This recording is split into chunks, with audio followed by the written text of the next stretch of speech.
mẹ mà trong mây tinh mì khâu giang em thả biêu ma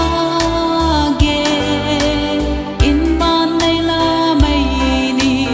aman in chăm ngâm puni cha đến mây gối ni phôi riu cuống của mây na đê thay thang nai mây rong gối kêu a mu cây cầm khô u thang bông đi lăn cung mây thang ta thao thao ta là na chỉ su rồi ti mây cây pa kêu phăng trang khang rồi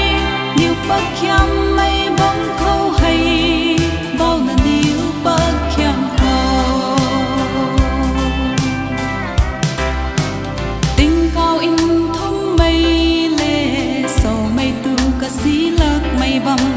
nhiều lần nâng ca chân khang ra buông rơi đến lâu buông khang rồi nhiều rian ra mây cả thủy na gối hay nhiều này lá mây lệ nhiều điều gai xuôi mặc uni thay thang nai mây rong gối kêu a mu cây cầm khô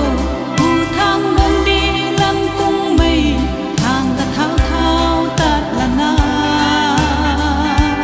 chỉ su rồi ti mây cây pa kêu phăng trang khang rồi nhiều bậc khiam mây bóng khô